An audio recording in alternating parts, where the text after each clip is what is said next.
Here's another episode to my series, 9mm versus 38 Special. Today I want to talk about is simply understanding the cartridges. I don't want to get into a whole contest here saying this one's more powerful and that one's less powerful, that type of thing. You know, power is kind of subjective as far as energy.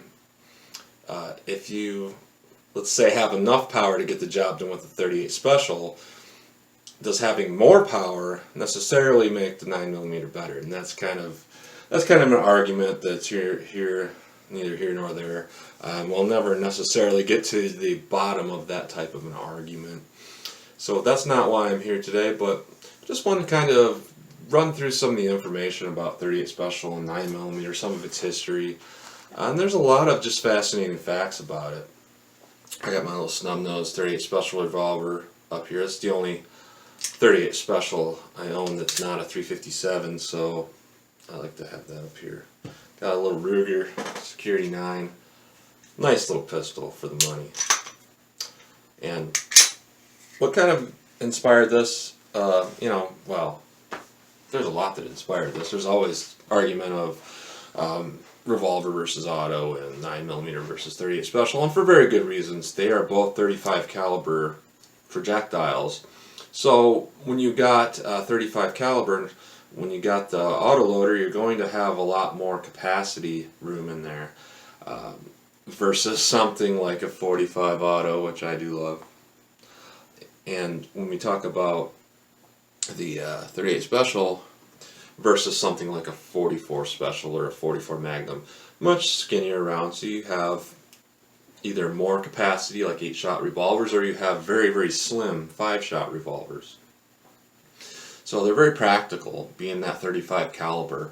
And because they're that size, they are fairly powerful.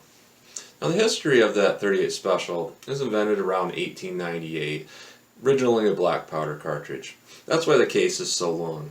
It was filled with black powder, and black powder is not as powerful as smokeless powder, so you definitely need more powder to get as much power.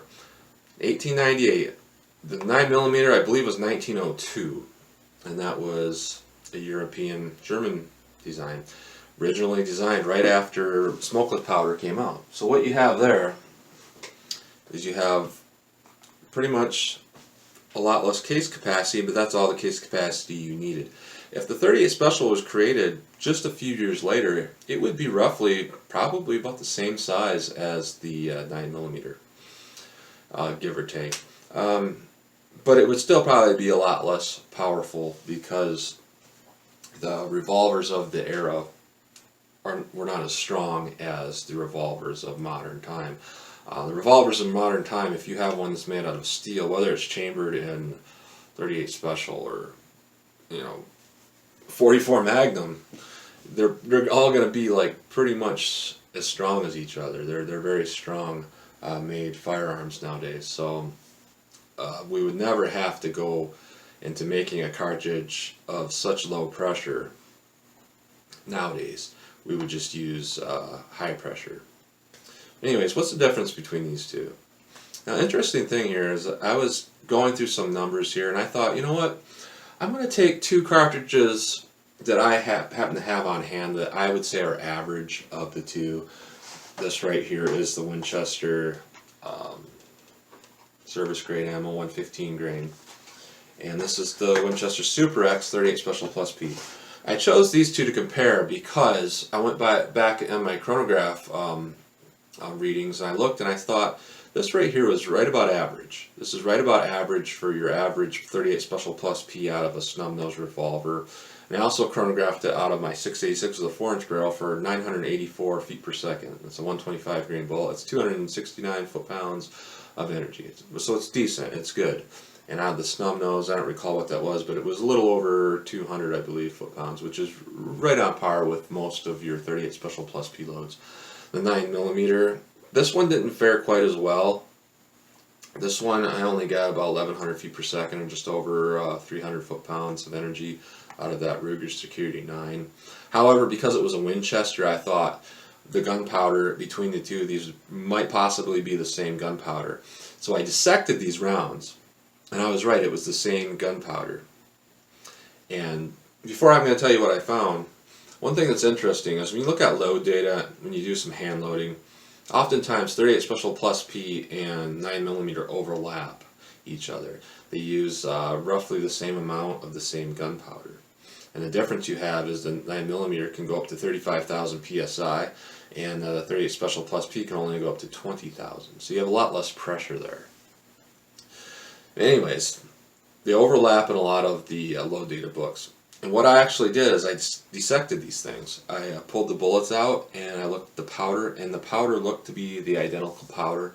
Funny thing is, I weighed them on my powder scale. This has 5.6 grains of a specific dark powder. I don't know what it is. This has matching powder, looks like the same powder. This has 5.6 grains. They both had exactly 5.6 grains of powder. And this is a little bit heavier bullet. This one's a little bit lighter bullet. If we were to put these both in the same case length, this one would have a little bit more power because the bullet would be longer for being heavier. But nonetheless, this has a lot more pressure. This has a lot less pressure. So what you have here is you have the same primers and the same amount of gunpowder. In a certain tactical sense, they're as powerful as each other in the right circumstance.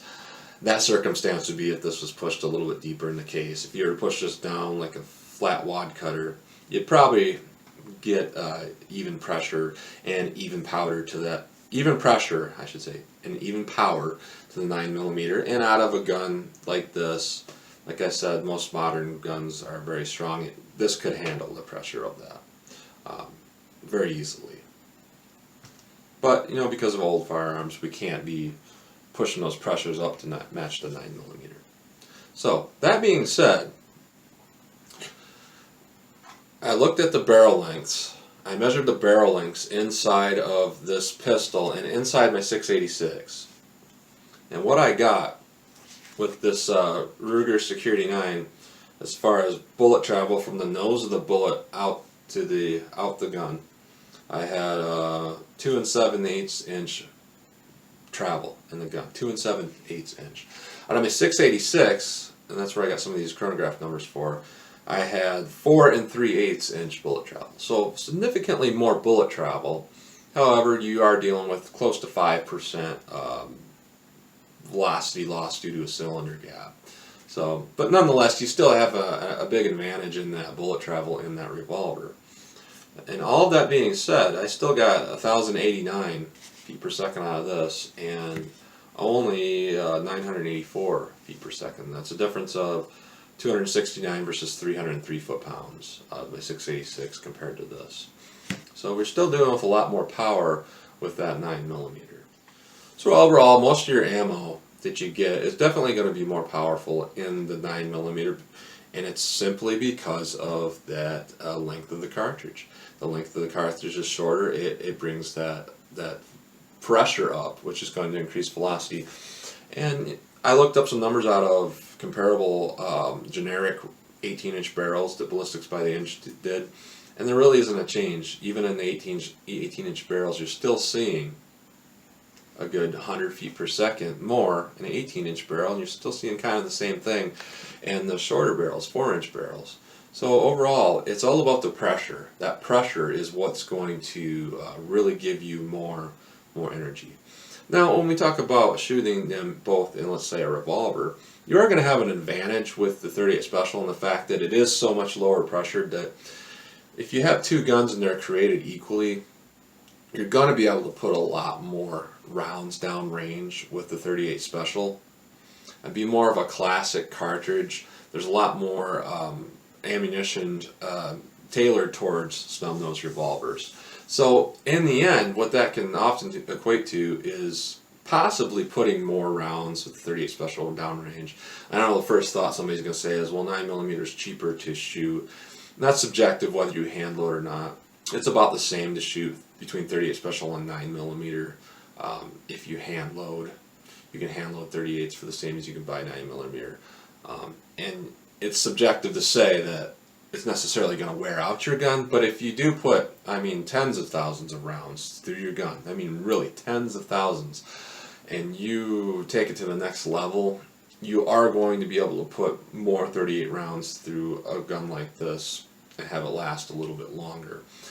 And with the ammunition that's designed to expand at lower velocities, which you have more of in 38 Special, and you're going to be more accurate probably, there is some advantages to using the 38 Special. Now when you're talking close range, probably not a big advantage between one or the other. However, a little bit further out, your 38 Special ammo is probably going to be a little bit more accurate out of a gun like this.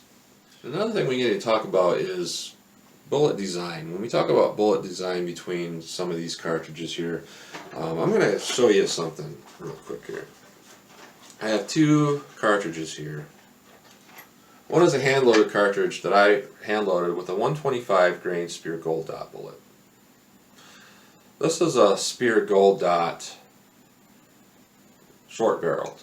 And I don't know if my camera will pick this up, but there are two completely different designs. The short barreled one right here has segments in the hollow point, and it's also a much bigger hollow cup. And the things you can't see is that the plating on this bullet, and Speer uses a proprietary plating process, the plating is actually thinner on the short barrel versus the standard. And this type of bullet you'll see oftentimes in like 357 SIG, 357 Magnum, stuff like that, because you don't need that extra help to help it to expand. And you get a lot of ammunition like this in 38 Special, but when we talk about 9mm, I mean, there are some that are tailored to expanding, but I would say a little bit more so with the 38 Special, because you got like something like the HST, for instance, those cartridges that look like wad cutters. Those, and you're not going to see anything like that in 9mm. So that's just some different differences there. And there's one more thing to take in consideration when we talk about stuff like this, and that is the 38 Special does have its own little ace in the hole, and that would be this buffalo bore type ammo. Not necessarily buffalo bore, but the bullet buffalo bore uses a lead bullet. You don't see a lot of lead bullets in 9mm, and for very good reason. They don't really, you're not necessarily going to have the best reliability with those. As where when we talk about a revolver, we're not hitting feed ramps, we're not doing anything like that. These are going in the revolver, and look how flat the fronts of these tips are on these, very flat. And the real advantage to lead over copper jacketed, when we talk about lower pressured cartridges, is that there's a lot less friction on the sides of a lead bullet versus a copper jacketed. So, with a lot less actual power, we can push a lead bullet much, much faster. And I've proven that in the past, putting a copper bullet versus a lead bullet. And out of a gun, even like this right here, this cartridge right here, 158 grain lead bullet will do about close to 1100 feet per second out of this. And this is just a 38 Special, so we're talking, it's a plus P, so we're talking 20,000 PSI, around that range. We're going to get 350 foot-pounds. It's actually more powerful than a lot of 9mm out of this. And we're doing that with that lead bullet there. That lead bullet's going to give us a pretty good advantage. And it's also going to be something that's going to expand very easily because it's very soft. This is your old school critical defense. This is your old school short barrel gold dot. Get as soft as lead as possible. It'll come out the barrel much faster with less friction, and it will mushroom out very easily with the amount of energy we got on it.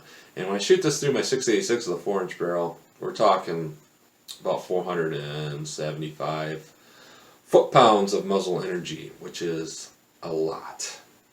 That's a lot for a 38 Special, but we're using that lead bullet as that little trick there. So that's just some differences between the two. It's hard to compare apples to apples when we're talking revolver versus auto, because each platform has its inherent advantage. I think the biggest advantage, what we're talking about here, is either 5 or 6 for sure, or more capacity if it functions. If this functions well, yeah, you're certainly better off than this. But if you jam up on round 2 and you have 5 rounds of very well-made short barrel ammo in this, you know, there can be some times where this has a very good advantage by using a 38 over a 9mm. So that's just my rundown. That's just some things to take into consideration. A little bit of history and just a little bit of explanation of why I love the 38 so much. It's called 38 Special, and there are a lot of special circumstances to it that can make it a very good choice. So, as always, comment, share, and like, and thanks for watching.